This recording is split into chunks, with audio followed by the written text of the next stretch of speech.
a José. Pues quiero agradecer, aparte de esa presentación, que no me habían hecho nunca tan larga, agradecer a la UNED este evento, que creo que además tecnológicamente es de asistencia distribuida, como se dice ahora, a nivel moderno, y que creo que puede potenciarse y contribuir muchísimo al tema de las energías renovables, que es el que nos trae aquí, y bueno, pues a la sostenibilidad y a las medidas para el calentamiento del planeta. Yo creo que me van a poner el PowerPoint, pero mientras tanto voy a ir comenzando para no perder tiempo. Creo que estamos en una situación a nivel mundial, pues algunos califican de muy emocionante, otros califican pues de un momento crítico, problemático. Si abrimos a Groucho Marx, podríamos decir que hemos progresado hasta las más altas cotas de la miseria, pero no obstante hay señores que creo que tienen un pensamiento muy positivo acerca del momento y que nos señalan que bueno, porque están orgullosos de que sus hijos puedan vivir el futuro que se va a desarrollar a partir de ahora. ¿Por qué? Pues porque se están dando encrucijadas tan importantes como que, por un lado, tenemos una evolución económica difícil a partir de una crisis financiera global que ha originado esa crisis económica. Por otra parte, estamos ante un cisma en el que la humanidad se debate en posiciones ideológicas sobre un punto que es el calentamiento del planeta y los remedios que pudiera tener. Hay economistas, como veréis, a pesar de que Obama haya ganado unas elecciones, que luego analizaremos, y en el que hay pues un pensamiento muy parecido al de España en cuanto a desarrollismo de tecnologías para combatir el calentamiento global, que además van en línea con la potenciación de la economía y el progreso económico y el crecimiento del PIB, pero al mismo tiempo también te encuentras con críticos que dicen que hay que potenciar la productividad, lo que hay sobre la mesa, y no dejarse de sueños y de tecnologías que son muy caras. Ese es un debate que ahora mismo lo tenemos en Estados Unidos y al final trataré de razonar porque creo que las cosas que se están haciendo en Europa y que se pretenden hacer en la administración Obama tienen una gran dosis de racionalidad. Ya. En cualquier caso,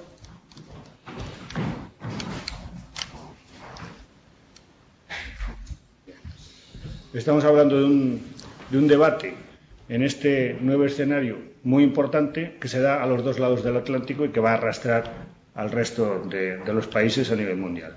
Y bueno, pues Europa ya viene practicando, digamos que en la era Bush en Estados Unidos se tenía una política radicalmente diferente de la de Europa. Y, ¿esto se va a pasar también? Vale. Perfecto. Y en la parte, digamos, en la parte europea, atlántica y concretamente en España, pues yo creo que hemos ido triunfando en un modelo que es coincidente con el que se puede desarrollar ahora en la otra parte del Atlántico. ¿Qué es lo que ha ocurrido pues en la Unión Europea?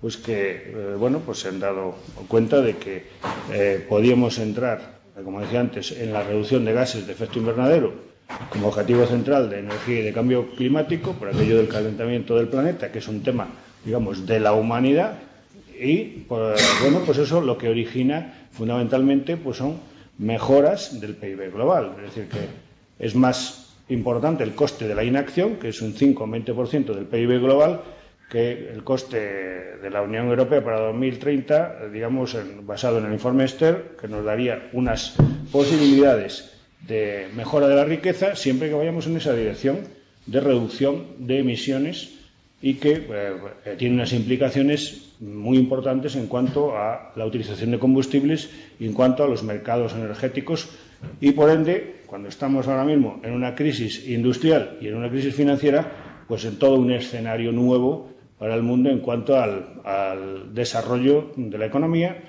que luego comentaremos, que algunos gurús en Estados Unidos califican como el abordaje de la tercera revolución industrial. Bien, en España, ¿qué se ha hecho mientras? Pues en España pues hemos puesto en marcha instrumentos públicos como el Plan de Energías Renovables 2005-2010, que ha previsto inversiones muy cuantiosas, por encima de los 23.000 millones, y su objetivo era pues que el 12% del consumo total de energía y el 29,4% de la generación eléctrica, pues en 2010 bueno, pues fuesen objetivos conseguibles, ¿no? A través de energía puramente renovable. Y en esto pues incluye un 5,75% del global del consumo de carburantes para la automoción. Aquí veis pues un objetivo en la eólica que es implementar 12.000 megavatios en todo este periodo. En la solar térmica un objetivo de 500 megavatios. En la fotovoltaica pues ir a 363, que han quedado amplísimamente sobrepasados por más de los 2.500 megavatios que hay instalados.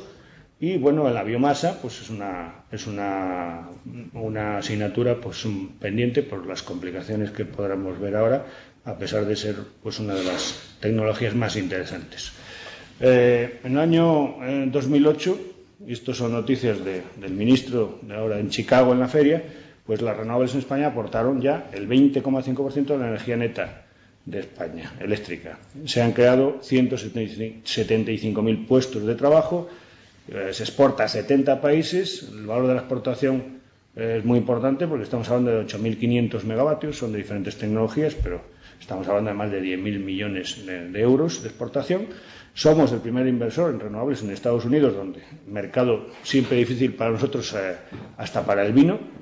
Y bueno, pues yo creo que, hablando también que la eólica cubre un 12,5% de la demanda eléctrica total, que es la renovable que mejor se ha comportado, la más madura, se han evitado el orden de 30-40 millones de toneladas de emisiones de CO2 al año. Pues el mensaje es que España pues ha hecho los deberes y está en una línea muy interesante. Como en España a veces tendemos a ser pesimistas, yo creo que España es uno de los países a nivel mundial mejor situado en la estrategia futura que parece que se pretende y que va a ser acompañada por la administración norteamericana. Esto no quita para que tengamos también que mejorar muchísimas cosas que ahora vamos a analizar, porque hay otros instrumentos, como es el plan de ahorro energético, que es muy joven y que todavía no ha conseguido resultados. Hay que incorporar, hay que comenzar a liderar el cambio del parque de vehículos. Y bueno, pues la estrategia de reducción de CO2 pues ahora nos está ayudando un poco la crisis, junto con las políticas activas de incorporación de renovables, pero todavía tenemos un lastre con respecto a muchos otros países. En cualquier caso, me gustaría que viésemos por qué, dónde estamos ahora mismo en los hechos reales, cómo nació esto de las renovables en España, quiénes las originaron, dónde estamos ahora y qué es lo que se puede pretender para el futuro. Entonces, en España, en los años 80, esto siempre hay personas, regiones y entidades que, pues tempranean en algunas cosas, y eso pues produce a veces beneficios para toda una nación. Los inicios, digamos, que fueron con el viento a favor. ¿Por qué? Porque hubo pioneros de la eólica en España. Digamos que en España siempre hemos tenido, a través del CIEMAT, del IDAE, siempre ha habido pues ingenieros aeronáuticos, desarrollos incipientes, cuando todo esto se consideraba una pequeña broma, que luego pasó a través de la tarifa pues a incentivarse a las eléctricas para que hicieran algo de renovables. Pero bueno, esto lo hacía pues puramente por imagen y sacaban un aerogenerador, etcétera, etcétera. Pero bueno, en Dinamarca estas cosas se tomaron un poquito en serio y uno veía que se construía un generador eólico, y también pues ante una empresa pues tipo Siemens, haciendo turbinas de vapor, que es un tema muy, muy difícil, ¿no? Muy tecnológico. Son muy parecidas a las aeronáuticas, ¿no? Y uno veía un molino y pues se lo tomaba a broma. El caso es que, pues en Dinamarca se lo tomaba muy en serio, y en un momento dado, algunas empresas, como habéis conocido, Gamesa, que era una empresa que su vocación era aeronáutica, yo conocía a su promotor, pues un vicepresidente de Iberdrola, pues plantea en el gobierno vasco crear una empresa de tecnología aeronáutica, porque el gobierno vasco quería hacer cosas aeronáuticas y consultó con Sener, que es una ingeniería importante, con otros, y querían hacer cosas para McDonnell Douglas, para Boeing, porque había que meter a la industria de la máquina herramienta digamos vasca, dentro de proyectos importantes en el mundo. Y además ya sabemos que, bueno, a veces las rivalidades que había en esos momentos, nacionalistas, etcétera, pues llevaban a que, bueno, presionaban para meterse en el programa Airbus. Yo en ese momento estaba en el ministerio, llevábamos el programa Airbus, pero también jugaban con Boeing para poder hacer algo a lo vasco, en plan Bilbao, que conste que yo he vivido en Bilbao y soy de Ponferrada, o sea que los de Bilbao somos un pelín más que los de... un pelín más que los de Bilbao, pero solo un pelín, no mucho más. Entonces, bueno, con esta broma que como esto se está retransmitiendo para Bilbao, le mando mis mejores saludos, yo he vivido allí, no quiero ir a nadie que es una broma, simplemente quiero decir que había ganas de hacer cosas en Bilbao y había empresarios importantes que apostaban por lo que se parecía muy importante, que era la aeronáutica. Y bueno, pues el gobierno vasco apoyó una empresa que se llamaba Gamesa, y yo vi porque la aeronáutica pues era muy interesante, pero entre medias apareció la eólica. Y la eólica, pues desde el punto de vista de rentabilidad, de desarrollo, etcétera, corría muchísimo más que la aeronáutica, que bueno, al final se pusieron a hacer un helicóptero, el Sikorsky, entraron en un avión que era el Embraer, pero no daba la rentabilidad. Digamos que la aeronáutica es para hacer arcos de iglesias todos los días. Bueno, ganarse la vida haciendo arcos de iglesias todos los días no es tan fácil. Y las energías renovables, siendo un tema tecnológicamente importante, tiene un mercado mucho más grueso y se triunfa más fácil. De hecho, pues lo hemos visto. Es decir, no hay que hacer arcos de iglesias todos los días, y sin embargo hay que hacer un gran esfuerzo, hay que coordinar pues la financiación, los incentivos públicos, etcétera, y bueno, pues llega uno a consolidar una industria y hacer empresas muy rentables en poco tiempo. ¿Por qué? Pues porque se actúa a tiempo, con innovación, con anticipación. Y en ese contexto, pues en Navarra surgió un grupo importante junto con EHN, que era la empresa participada por el gobierno de Navarra, que fueron pioneros para lanzarse a desarrollar la energía eólica, y en ese caso, bueno, pues hubo también actores de otras regiones como la parte de Aragón que comenzaron a legislar. El tercero fue Galicia, donde algún compañero mío del ministerio fue su director general aquí, y lanzaron el primer plan industrial. Es decir, ya no te pedían que vinieras aquí a hacer un aerogenerador, sino que comenzaras a montar industrias, y era la condición básica para poder desarrollar todo esto. Yo en esos momentos estaba en Castilla-La Mancha como director general, y allí nos decían que no había viento. Y en la zona de los molinos y no hay viento. Bueno, pues me decían, bueno, pero con la tecnología que se está mejorando, bueno, pues cuando haya 6 metros por segundo, posiblemente con una tecnología que se va mejorando en las palas, pues vamos a hacerlo. Bueno, el caso es que no había, digamos, una capilaridad en la búsqueda del recurso, y no había ese incentivo todavía, pero apareció de repente EHN, que de aquella estaba participada por Iberdrola, y que se crearon las 3Es y detectaron 7 zonas en Albacete, y a partir de ahí pues nos hemos convertido, después de Galicia fue digamos la zona con más grueso, con más cuota eólica, y hoy incluso tiene más potencial instalado que Galicia. Es decir, que cuando os digan que aquí no hay recurso, o que este recurso, bueno, pues que esta región no tiene este recurso, casi siempre ocurre que progresando acabas encontrando el recurso, ¿no? Lo mismo ocurre con la tecnología eólica, que era una pequeña broma, pero hoy, por ejemplo, empresas que habían sido hechas por ingenieros artesanos, como ha podido ser el caso de un profesor norteamericano que se llamaba Zam, eso es la tecnología hoy de General Electric. General Electric no ha sido capaz de desarrollar un aerogenerador que no se le rompieran las palas.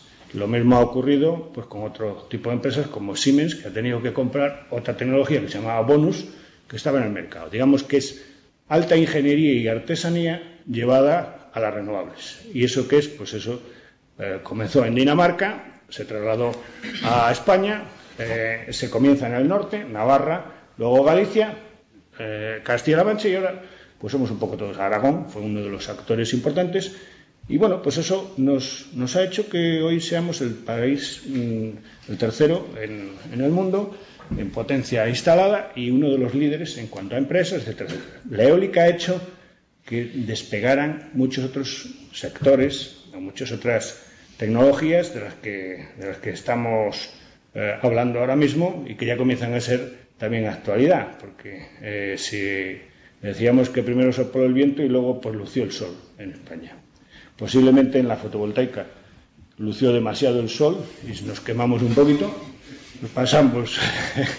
Es una broma también, que no se quiera nadie, pero bueno, lo que hay que tener en cuenta es que la fotovoltaica, la tecnología de generación está en la placa. Eso, pues cualquier persona no muy docta en tecnología puede traerse la generación. Es decir, que hoy tenemos un desarrollo pues sobrecalentado en España, en el que no se incorporaron grandes dosis de tecnología, no se hizo un desarrollo y sin embargo sí se ha incorporado mucha potencia, que efectivamente a una tarifa extremadamente atractiva, posiblemente, pero bueno, esas cosas son con las que tiene que lidiar la Administración y tiene que cuidar para dosificar, para saber cómo se pueden desarrollar parcialmente los sectores. Y bueno, en este caso nos hemos pasado, no pasa nada porque tenemos esa potencia ahí y bueno, pues todo eso digamos que contribuirá más al éxito que al fracaso, pero sí para corregir un poco cómo tienen que ir las cosas en el futuro. Como veis, la energía eólica además ha crecido a nivel mundial. Hoy estamos hablando de 170.000 megavatios y estamos empezando. Es decir, si estamos al borde de la tercera revolución industrial, bueno, pues esto no es más que un aperitivo, porque cuando los estados americanos comiencen a lanzar el plan Obama, pues no habrá capacidades en el mundo para desarrollar toda la potencia que se quiere implementar en estos tramos de tiempo, ¿no? Alemania en Europa ha sido siempre el que ha hecho el mayor sacrificio y la mayor vocación medioambiental. Se lo han creído todo mucho antes que nosotros. Es decir, que aunque no hayan desarrollado tantas industrias, que es otro mérito español, pues sí que han sido pues la locomotora de las renovables por filosofía, por capacidad presupuestaria, porque se lo han creído a nivel europeo. Bien, hay otras tecnologías que ya se han metido, digamos, dentro del circuito de mercado. Pues estamos hablando concretamente de la energía termosolar y, aunque ya se ha hablado aquí, pues tengo que mencionar la biomasa, por diversas razones, ¿no? ¿Qué ocurre? Pues que la termosolar está entrando también en una capacidad y en un cumplimiento de objetivos muy por encima de lo esperado y, sin embargo, pues con la biomasa nos ocurre lo contrario, por diversas causas, ¿no? ¿Qué ha ocurrido con la energía termosolar? Bueno, pues ahora mismo tenemos un plan que es de 500 megavatios y, aunque tenemos un decreto ley ahí publicado ayer en el boletín que afecta de manera importante a este sector, a todos, pero fundamentalmente a este sector, que lo puede limitar de alguna manera, yo lo que he visto es un desarrollo al principio, digamos, un predesarrollo a través de la central solar de Almería, en la que bueno, se jugueteaba también un poco con las tecnologías solares. Siempre se nos acusaba de que teníamos mucho sol, pero no hacíamos nada por la tecnología solar. Muchas empresas españolas, pero también alemanas, trabajaban en la plataforma solar de Almería. ¿Y cuándo se comienzan a ver desarrollos? Pues mira, posiblemente pioneros en estas tecnologías, sobre todo en la tecnología cilindro parabólica, han sido los israelitas. Esas son las primeras tecnologías que se tratan de traer hacia aquí, hacia España, para instalar cuando las condiciones de la prima y del precio de la energía comenzaron a ser interesantes. Pero también hubo otro devaneo, digamos, industrial tecnológico que contribuyó a que alguna empresa española se metiera en este lío. Yo concretamente recuerdo que Boeing, más bien McDonnell Douglas, que era la empresa anterior, digamos, que se fusionó con Boeing, tenía una división de cohetes en la que desarrolló la tecnología de torre central. Entonces, ellos trataron a través de su unidad de proyectos no aeronáuticos de traerla a Europa y, bueno, pues Sener, que es una ingeniería de origen vasco, pues muy importante, de mucho fuste en cuanto a capacidad de ingeniería, comenzó a desarrollarla junto con Boeing. Luego vio que eso pues podía desarrollarlo ella solita y desarrolló una tecnología de torre central. Eso es un proyecto, una de las opciones que tenemos hoy dentro de nuestro escenario tecnológico, y lo mismo hizo Abengoa, también desarrolló por su cuenta lo que es la PS10 y ahora mismo la PS20, pues tecnología de torre central. Eso es como luego veremos, es una torre a la que se le incide con toda la radiación de miles y miles de heliostatos, pero bueno, está concentrado todo en una torre que es un casi, pues diríamos, un cohete espacial, es decir, tiene una gran concentración de muchísima energía toda en el mismo punto, es decir, en una sola torre, ¿no? También se inician a nivel comercial pues lo que es la tecnología cilindro parabólica, pero bueno, pues de eso es lo que prácticamente está ahora mismo sobre el portafolio de construcción, que son 700 megavatios, es la tecnología predominante junto con la de torre central. Y luego, pues hay solicitados 11.200 megavatios y bueno, había unas previsiones hasta ayer de llegar a 8.000 megavatios según el APA, y tenemos un objetivo de 500. ¿Qué ocurre aquí? Pues que había unos mecanismos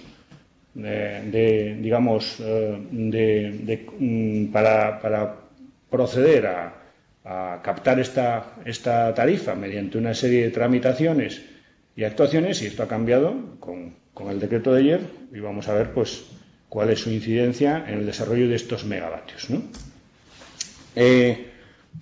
Estaba hablando también, esto es anterior al decreto ley, pues que estos 0,27 céntimos de euro por kilovatio hora en el ámbito termosolar pues han dado lugar a acelerar y a promover la incorporación de estas tecnologías en inversiones en España, que además nos dan lugar a proyectarnos en terceros países con empresas españolas. Todos habréis oído pues de hablar de Abengoa, hablar de ACS, que es el que tiene ya montada 2 cilindros parabólicos, una y otra en construcción, que es la Andasol 1, de manera que bueno, pues ha sido un revulsivo interesantísimo.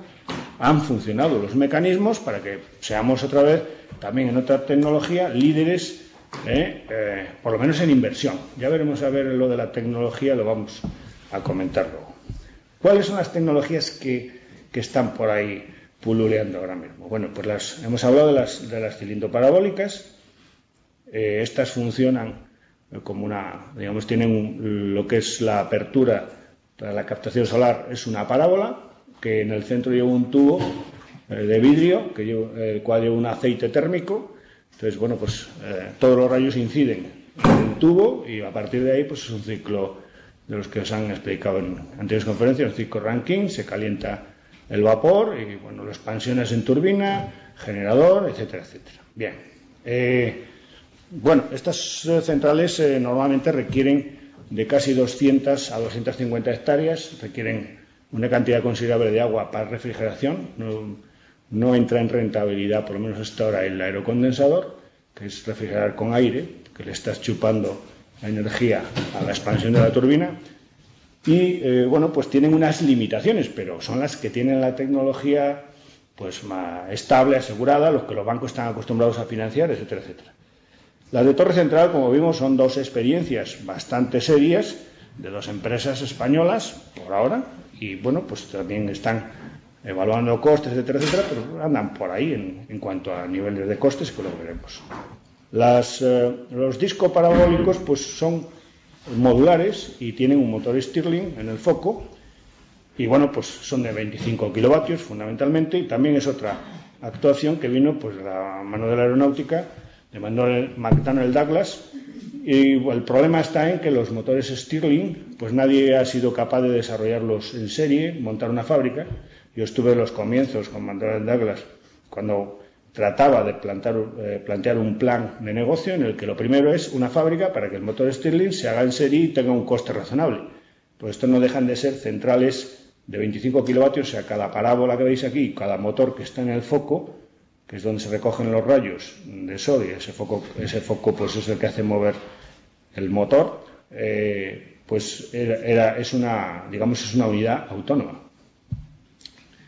Luego se ha tratado de mejorar lo que es el cilindro parabólico y se pasan a dos tecnologías que están empezando a entrar ahora en el mercado y que pueden tener muchas ventajas, digamos, sin que ninguna de ellas vaya a quedar excluida. Es decir, algunas tienen un sistema de costes más barato, tienen una cierta flexibilidad, son más baratas pero producen algo menos, posiblemente la rentabilidad sea un pelín mayor en unas o un pelín menor en otras, ¿no? Pero si tú no dispones de 200 hectáreas, no tienes un hectómetro cúbico para refrigerar y además pues quieres que sea más barato el sistema, aunque produzca un poco menos, pues hay otras tecnologías como son las centrales de tipo Fresnel y las de torre distribuida. Estas, la de tipo Fresnel, pues la primera la vamos a ver próximamente en Murcia, porque está arrancando una de ellas la construcción de 80 megavatios,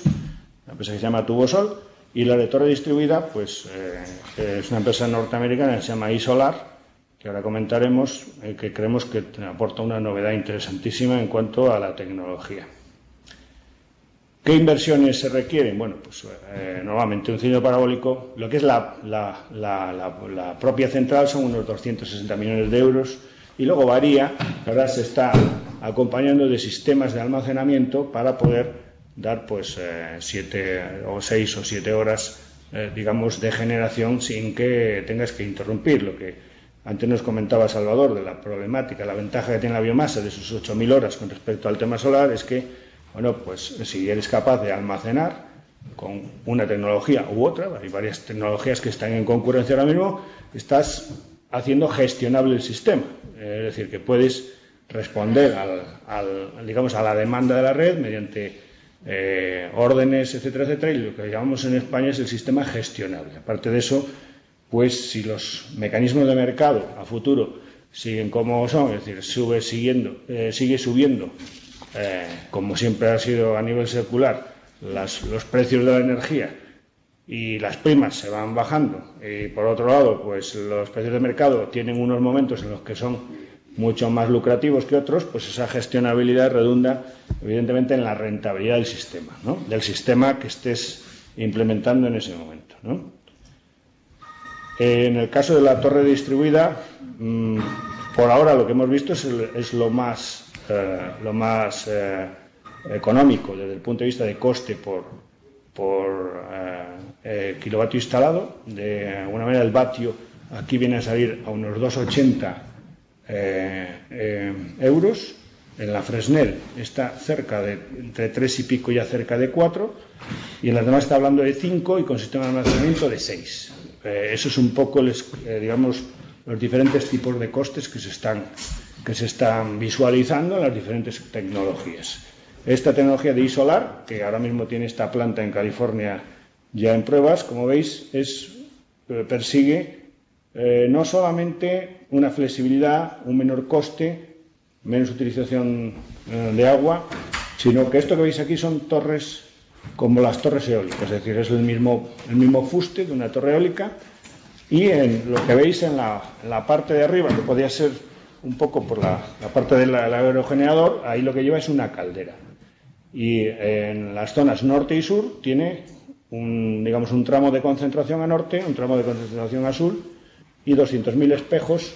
Esta es una empresa en la que participa Google y tiene un sistema de control que hasta hace 2 años no se podría haber incorporado. ¿Por qué? Porque la velocidad de proceso del ordenador para controlar estos 200.000 espejos que están en una central de 50 megavatios estándar, en el que cada uno tiene que estar milimétricamente situado hacia una de estas torres distribuidas, es decir, cada estos grupos de 2 norte-sur están en una de las torres. Una central de 50 megavatios tiene 16 torres, luego es torre distribuida, es decir, son muchas torres con playas de espejos norte-sur y apuntando una caldera que tiene que sacar un vapor en determinadas condiciones para que se pueda colocar en una turbina. En este caso trabajan con una turbina Siemens y pues estamos en el mismo ciclo que en los demás casos. También este grupo está estudiando un sistema de almacenamiento. El sistema de almacenamiento, que algunos de ellos consisten en sales fundidas, es decir, se funden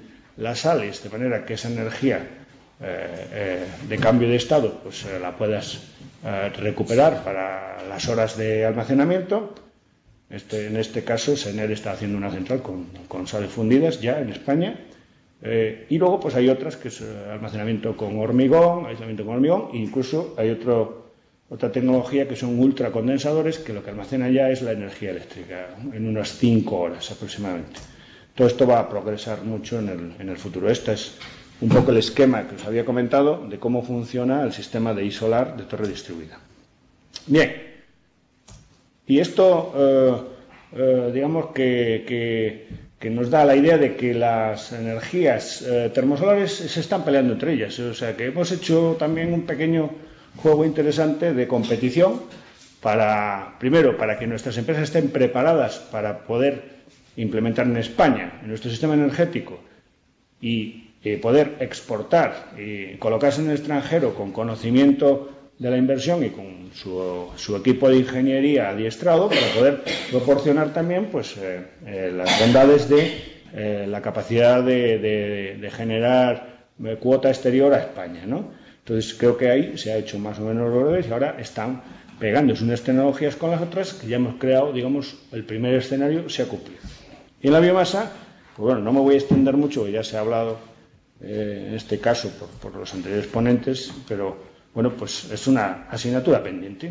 ¿Por qué? Pues porque no se han cumplido los objetivos. ¿Y por qué no se han cumplido los objetivos? Pues porque es un tema un poquito más complejo desde el punto de vista tanto de la logística como de las tecnologías que se han ido incorporando, como de los desarrollos que posiblemente no gozaban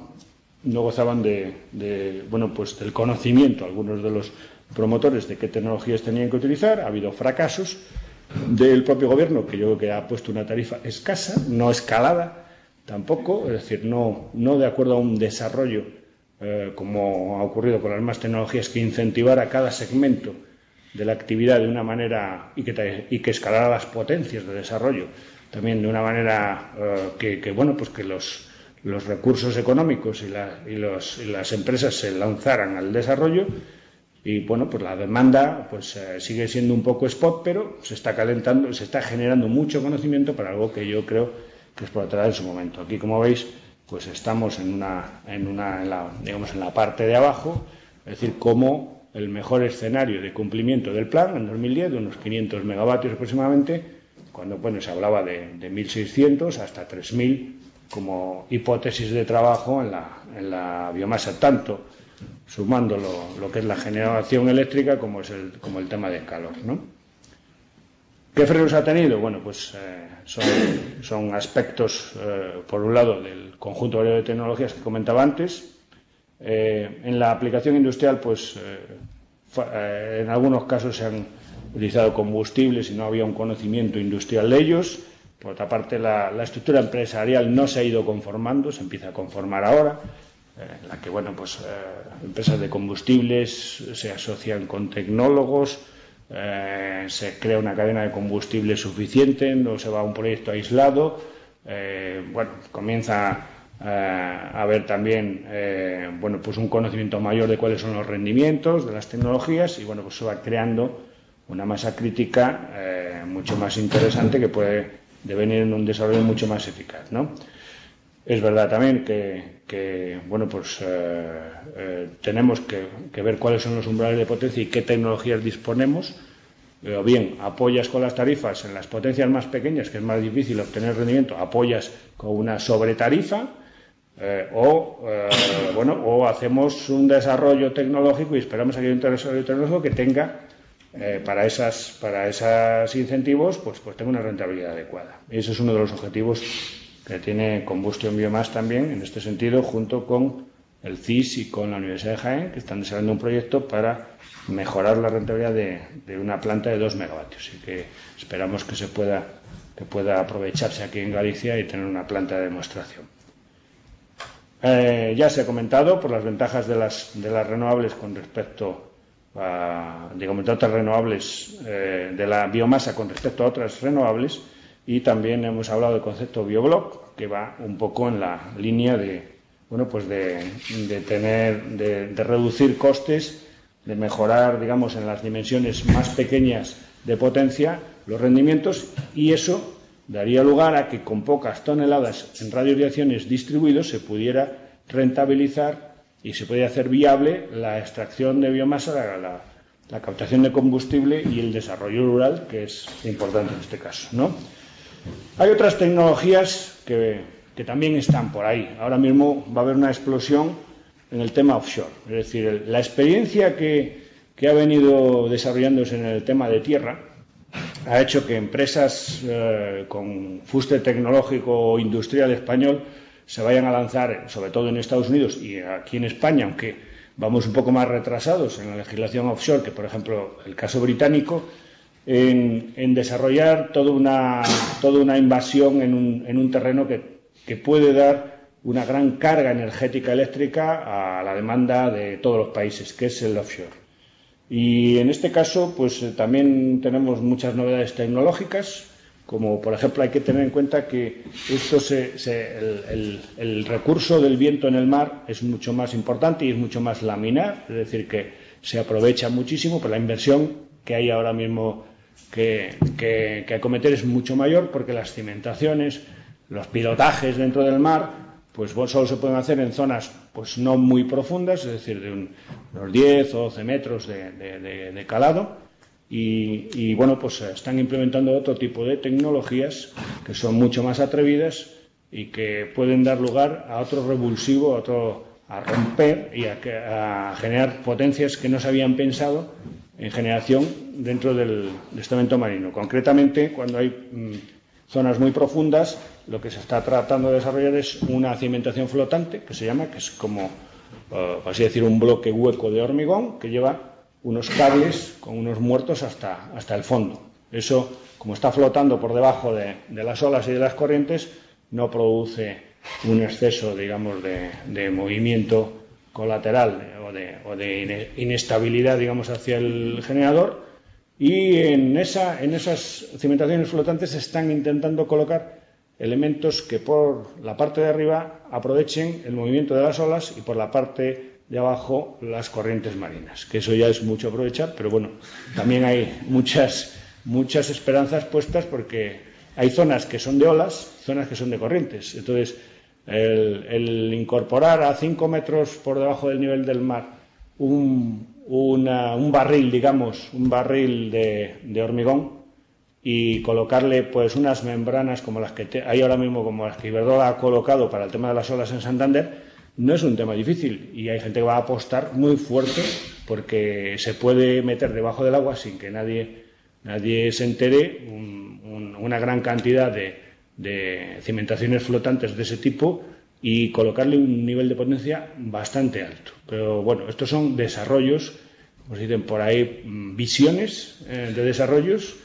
que casi todas de una u otra manera acabarán viendo la luz, porque todo, acordaros de lo que os comentaba yo de la eólica, que parecía un cuento, y bueno, había unos chalaos por ahí haciendo unos molinetes, y hoy pues Siemens ha tenido que comprar a Bonus, y también pues lo que es General Electric ha tenido que comprar pues a ZAM y Ataque, que eran dos doctores que estaban un poco chalaos y que hacían molino por ahí con palas, ¿no? Bien. Y hoy por hoy, pues bueno, la energía puede que la eólica pues nos dé uno de los quantums de energía más importantes para el abastecimiento mundial. O sea que las bromas bien llevadas y las utopías bien trabajadas, la gente se gasta dinero también en esto, o sea que no es mucha broma, ¿no? Es un tema serio, pero bueno, pues da lugar a que muchos países cambien su oferta industrial y su oferta energética, ¿no? Bien, y todo esto nos conduce, porque no sé cómo vamos de tiempo. Bueno, bien, bueno, pues voy a ir un poco cerrando lo que creo que es el medio de la cuestión. Y bueno, esto nos ha servido para algo, lo hemos hecho bien, o estamos gastando el dinero en cosas muy caras. Porque claro, yo he oído por ahí que los eólicos se forran, que esto, unos precios tremendos. He oído también desconfiar de los que en política os vayan a decir que España tiene que tener una energía,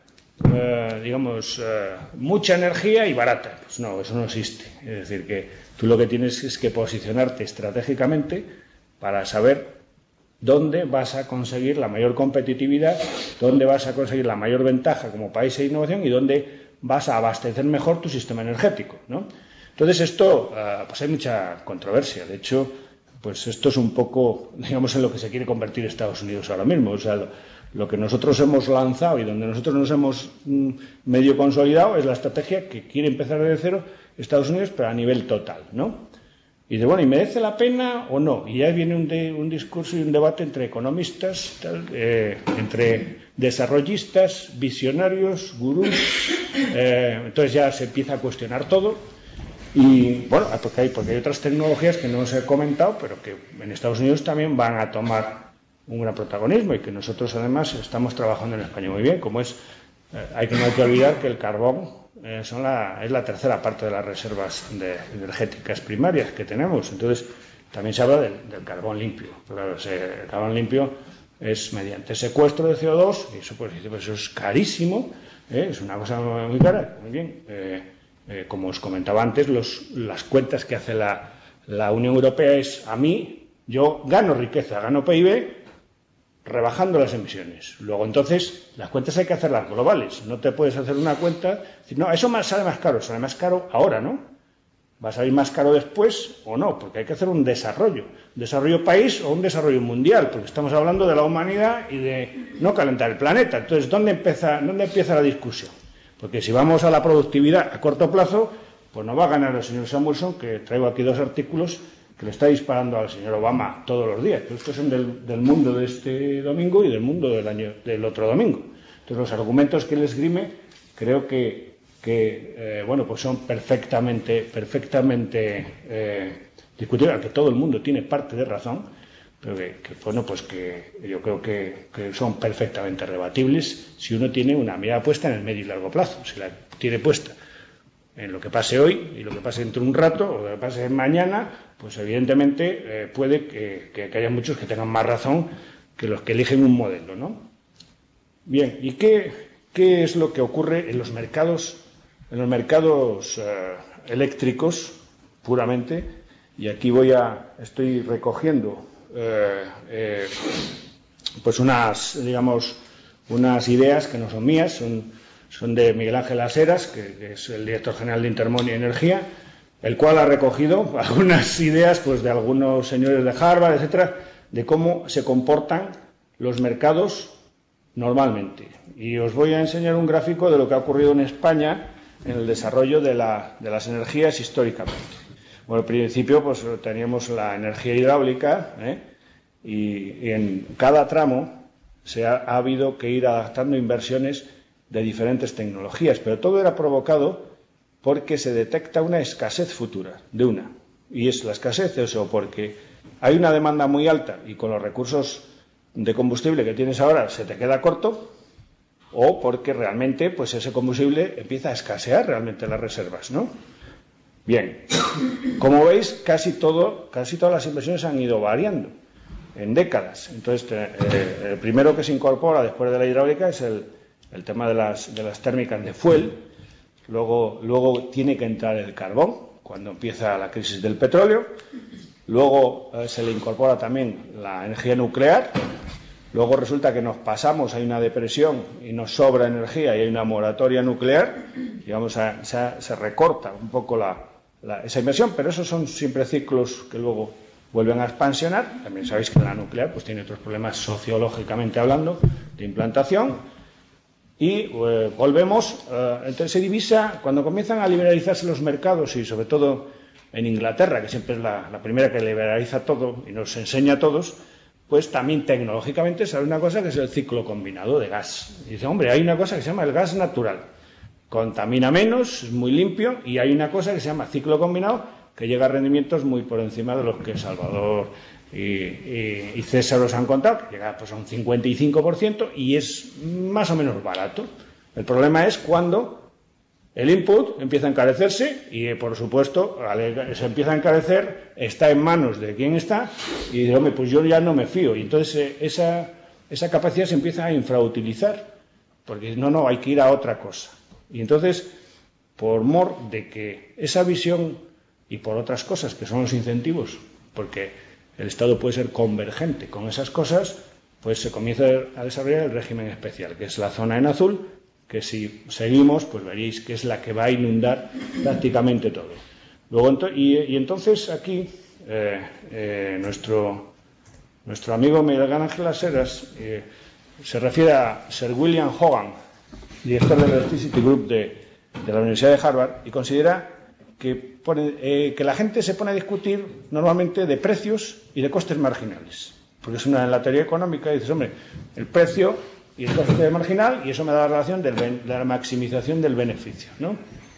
Pero no atiende a otros temas. Y entonces, ¿qué ocurre? Pues que los precios tienen un indicador de comportamiento y hay muchos factores que influyen, que suben el coste marginal en determinadas circunstancias. Uno de ellos es el coste que se llama de opción. Es decir, cuando yo diviso que hay que cambiar y que hay que invertir en otras tecnologías por fuerza. Si tú dejas al mercado que lo haga así, pues normalmente lo haría.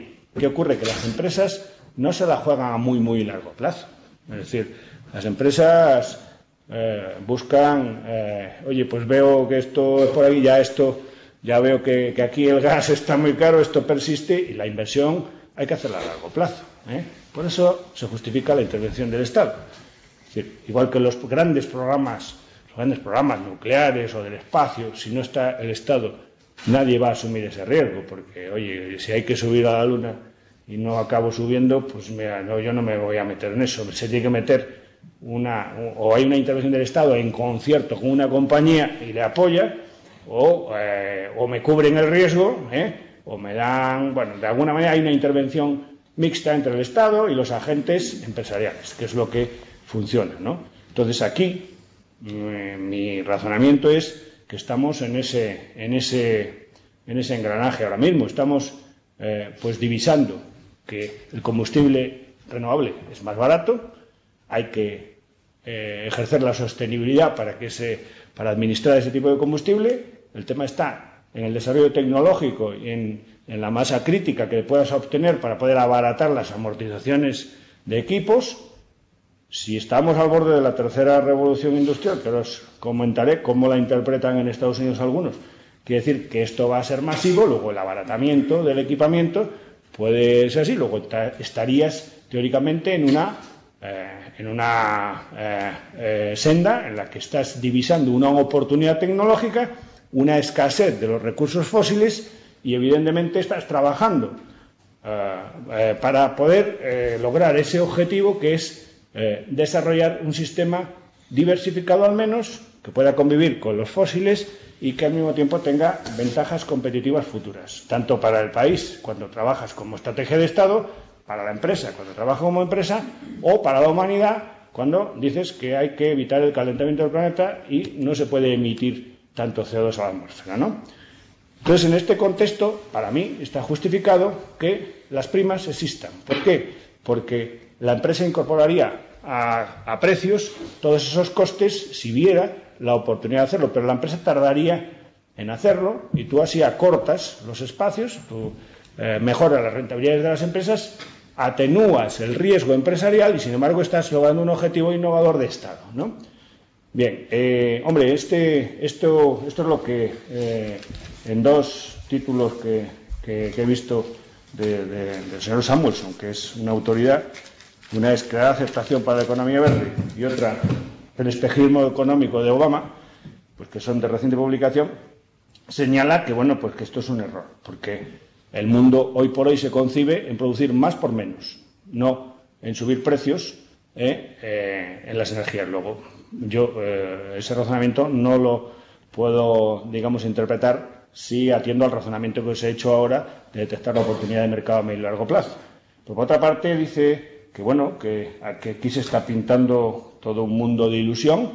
El señor Obama está pintando un mundo de ilusión en el que todos, cientos de miles de americanos van a tener unos trabajos muy bien pagados en las renovables, cuando dice que las hipótesis que se manejan pues son de unos precios muy elevados y, por ejemplo, la mitad del país, de Estados Unidos, vive del carbón. Entonces, los costes de la tecnología que hemos comentado antes de secuestro del CO2 van a ser muy altos. Pero es que ustedes ya me ponen impuestos a los combustibles fósiles porque les meten el mercado de emisiones de CO2. Luego me han hecho caros los combustibles fósiles y además los otros son muy caros. Con lo cual ustedes van a acabar en lo nuclear. ¿Van ustedes a aceptar lo nuclear? Bueno, ese es un poco el razonamiento que yo no comparto. ¿Por qué? Porque creo, primero, que la tecnología las tecnologías que se van utilizando tanto para el carbón como las demás alternativas, el grueso de la eólica, el offshore, etcétera, etcétera, pues pueden llegar a ser tan competitivas o más como las fósiles. Y tienen una ventaja a largo plazo, y es que el coste de muchas de ellas, del recurso, del input, es cero. Es decir, el viento cuesta cero, el sol es la única energía que tenemos, es la madre de todas las energías, todas las demás son transformaciones del sol, y bueno, pues a medio y largo plazo creo, y de hecho en la eólica yo creo que en España se podría atestiguar que podríamos ya competir en ciertas maneras con estos mercados, pues que estamos ante una competitividad de las naciones en el que el elemento renovable pues es un elemento absolutamente letal para otras tecnologías, pero a medio plazo. Entonces, para mí, la justificación de las... Bueno, pues ya, simplemente, vamos terminando. Simplemente, sobre este razonamiento, lo que sí recomendaría en España, para mejorar el sistema, que creo que lo hemos hecho muy bien, es que, bueno, pues el sistema, hasta ahora, hemos incorporado inversiones, empresas con inversiones, y se ha hecho una política de toma incentivo, toma inversiones. Y mira, aquí sale un grupo de empresas constructoras que se convierten en energéticas, tenemos un bloque de empresas muy interesante. Lo que hemos hecho es todo muy bueno, pero yo distinguiría, y para poner en marcha una política que sea más eficaz, debería tener tres premisas. La primera, que sea muy estable la legislación, que no haya shocks regulatorios como los que ha podido haber en algunos casos. Segundo, que dé margen a la competitividad, es decir, la eficacia de la tecnología y el coste. Y tercero, que sea desarrollista, porque si no es desarrollista, no tienes en cuenta que hay pequeñas y medianas empresas, no tienes en cuenta que hay que meter la tecnología, pues podemos estar trabajando con tecnologías israelíes que al final acaban siendo un poco nuestras, pero no damos pie a proyectos de demostración de pequeñas y medianas empresas en España, donde se puede utilizar la tarifa también para la prima tecnológica, cosa que se hizo en el COGAS, por ejemplo, con menos justificación, para que esas pequeñas y medianas empresas que desarrollan un aerogenerador lo puedan probar con una tarifa cuando concurran con una tarifa alta, una prima generosa, porque el sistema también da para el I+D. Y en cuanto a la primera premisa de estabilidad, dos cosas. Una, que las normas hay que cambiarlas de vez en cuando, pero yo sé que hay que cambiarlas porque hoy sube el petróleo y entonces esto le está dando un precio muy alto ya a los eólicos comparativamente, y mañana hay un problema de déficit de tarifa que tienen que pagarlo el primero que me encuentro, pues entonces no va a ser un buen sistema, o no es el mejor. Yo separaría la financiación de los planes de renovables, o bien a través de los presupuestos generales del Estado, que es una opción, pero totalmente separado del resto de la tarifa, y si queremos seguir en la tarifa, que se haga un fondo diferenciado para las renovables, fondo que puede bien titulizarse si tiene déficit, porque es un fondo que se puede recuperar por los impuestos que genera la riqueza de esas tecnologías, o le puedes indexar directamente un impuesto como el de hidrocarburos para recargar ese fondo si quieres que ese fondo, digamos, pues tenga varias entradas. Una puede ser el déficit financiado por titulización, como se hace ahora mismo, es decir, emitir bonos como se va a hacer para la tarifa normal, o meter desde los PGE la recaudación que se obtenga, por ejemplo, de los impuestos de hidrocarburos y recargos que se puedan incorporar, porque el funcionamiento de precios altos del petróleo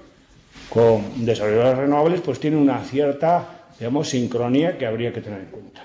Y bueno, yo dicho esto, y una vez que ya les he hablado de Obama, de Europa, de España y de Samuelson, pues yo me quedo con Obama, pero ustedes que piensen lo que quieran. Muy bien. Muchas gracias.